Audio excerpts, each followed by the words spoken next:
Fans can get pretty intense sometimes. Celebrities getting mobbed out in public, YouTubers getting stalked, or that guy who married a Twilight Sparkle doll. There's no doubt that some people's love for certain pieces of media or celebrities can drive them to insane, bizarre, and even illegal behavior. This usually manifests as Twitter arguments or online beef, but sometimes it can cross over into the real world in rather shocking ways. Today, let's dive into a classic internet story. That time that an Undertale fan baked needles into cookies and nearly killed a fan artist. Picture this, it's the year 2017. Fire Festival is going down in flames, that video of Justin Bieber turning into a reptile is the talk of the town, and everyone's laughing about Hollyweed. Simpler times, I suppose, but this year wouldn't be so easy for some. A popular Undertale fan artist called Evermedes was attending a Taiwanese convention in early May. It's unknown whether they were tabling at the convention or just attending as a guest, but either way they were recognized by a fan who knew their work. Surprisingly and generously, this fan had brought a box of homemade cookies as a gift for Evermedes, who was probably pretty flattered and thankful. After saying their goodbyes, the fan artist decided to enjoy one of these handcrafted treats and... that's not dough, that's a needle. Evermedes pierced their tongue and mouth with the needles, though thankfully they didn't swallow any or it could have become a potentially fatal injury. It's unknown whether they went to the emergency room or had to get any kind of medical help or tetanus shots, but they posted some very gnarly images on their plurk. Warning, I'm about to show the image that they posted, and it's an image of some chewed up cookie with a bit of blood and a needle in it, so if you don't want to see that, close your eyes. Okay, I'm gonna show it now. Yeah, pretty disturbing, right? Well, thankfully alongside this image, Evermedes also provided some information on the event in the form of a plurk post. Keep in mind that this was originally written in Chinese, I believe, so this is a translation of that. Warning, these photos contain a lot of blood. I'm very sorry that I haven't had a chance to say my thanks for the convention and I am venting, but I received a needle in my dessert gift from the convention. Thank you, I have one more piercing now. I'm not trying to ask for comfort, I'm only trying to tell everyone how serious this matter is, so do not comfort me. This matter is unable to be investigated and hopeless to be investigated. This matter has made me lose a lot of trust towards something, but from today onwards I will not be accepting any more handmade food by others. Any more follow-up and notice will be posted if there's any. Thank you for your attention. The Twitter user ShitAnuyan was likely the first person to post about this event and make the English-speaking fandom aware of it. It was also reported in this thread that Evermedes had gone to the police and filed a police report, which kinda conflicts with their original post, so I'm not really sure what the truth is there. So thankfully the fan artist was okay, but this begs the question of why? Why did this happen, and what can motivate someone to attempt grievous bodily harm on an Undertale fan artist? Well, let's find out.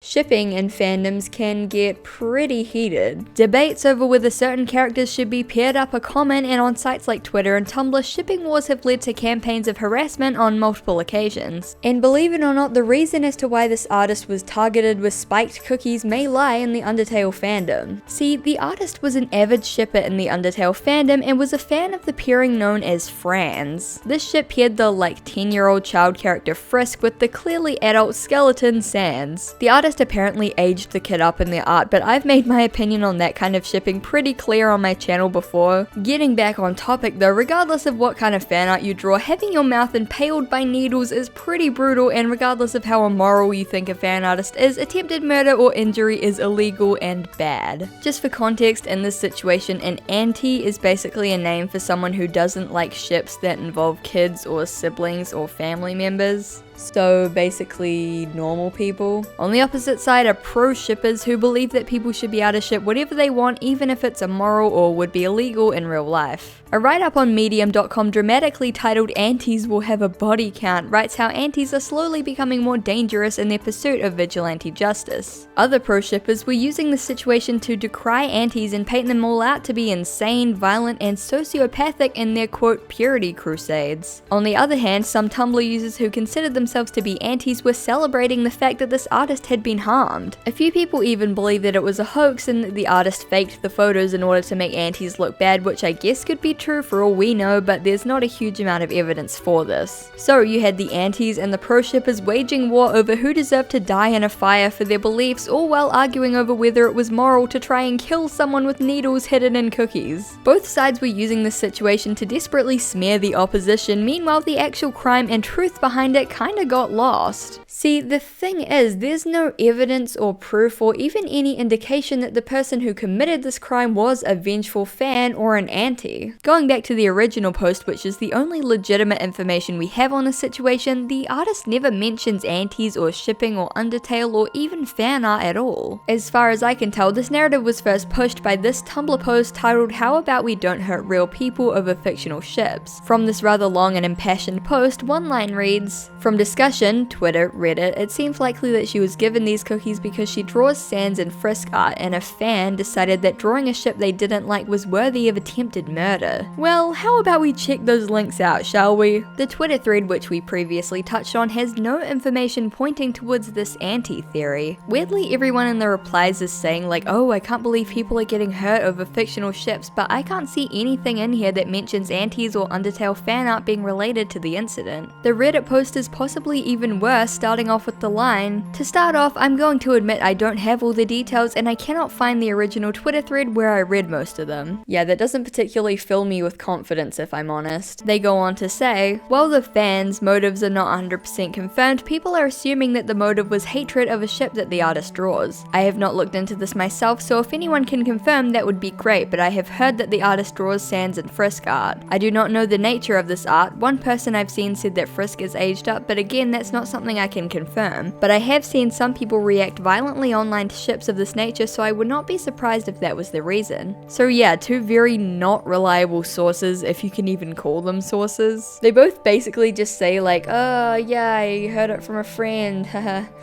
Please believe me." This Tumblr post, however, would go on to spark the entire shipping debate and send the fandom and shipping community into shambles. To be clear, the culprit definitely could have been someone that disliked the kind of art that Avamedes was making. That is a valid theory, but people treat it as if it's 100% fact, when in reality it really is just a theory based on basically circumstantial evidence. It's just very interesting to me that based on nothing but a single post and image, neither of which mention anything about shipping, this situation was hijacked by the Tumblr Undertale shipping community and turned into fuel for infighting. And internet users still talk about this today, like they still use this as an example of why antis are murderers or why pro shippers should get cookie needle tetanus and die. I don't know who made that first leap of logic, but that's 100% the narrative that is stuck, and people still think that this was a crime committed in the name of shipping. These spiked cookies, no pun intended, aren't the only case of dangerous objects being hidden in food for fandom related reasons though. In 2017 it was rumored that fans of the series Voltron had sent the cast and or voice actors cupcakes with hidden shards of glass inside. Supposedly this was because fans wanted one of their favorite fan pairings to become canon, and when it didn't, they retaliated. There is a lot of discussion on this event online, especially on Twitter, with fans of the show reminiscing about what an insane occurrence it was. These comments often come in the form of tweets like, "Ha, you think your fandom is crazy? Well, the Voltron fandom tried to kill the cast with glass cupcakes." Despite how widely circulated the story is, there's barely any information on it at all, and I'm pretty sure it just straight up didn't happen. No news articles, no tweets from the cast, no information whatsoever, and I can't even really find where this rumor stemmed from. If it was fake, it took place in 2017, the same year as the needle incident, so it's entirely possible that it was kinda directly inspired from that incident and people just accepted it to be true. Either way, it kinda scarily shows how normalized this stuff is in fandoms, like people will just kinda blindly accept that these things happened because like that's not the craziest thing that has happened in their fandom. It also shows how easily people will create their own narratives or just straight up lie in order to spread internet drama and gossip.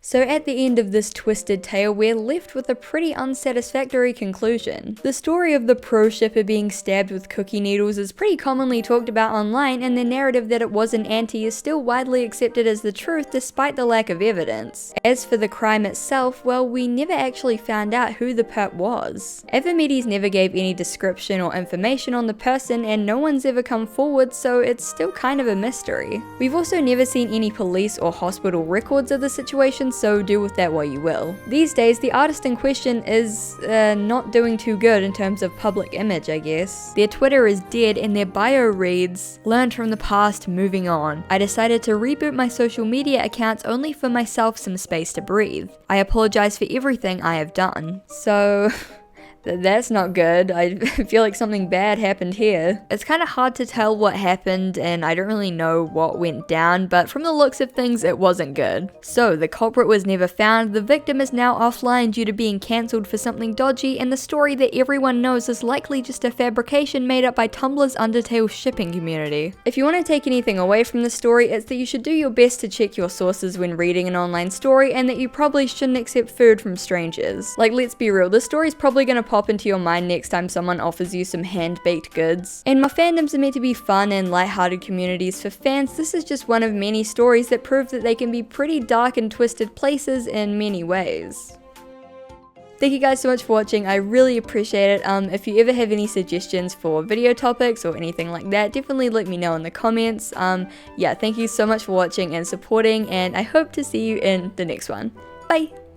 Thank you so much to my Garfield overlords on Patreon: Joe Bradshaw, Finley, American Guilt, Mouse, Minty Lasagna, Curbicon, Princess Bossy Boots, Paul Scott, Astrian Vortex, Xavier Araujo, Vampiric Misfit, Marlo, Erin, Jono Charles Davy, Helm Hamburger Hand, Lady Cerebellum, Missy Robin, Tyson, Kendall Pachalik, Arcantilus, Sheriff Whiskey, Aidan McFan, Frank 1982, Eric Lera, X17 Chan, Icarus, I'm your Jaya Overlord, your lasagna belongs to me, Jesse Chisholm, Sir Jalen III, Dozo Blint, Sophie Skidder, Ryan W, The Furby Librarian, Red Meth, John Leach, and Pom. Thank you guys so much for supporting me. If you want to join my Patreon, the link will be in the description, and yeah, thank you so much for watching, and I hope to see you in the next one. Bye!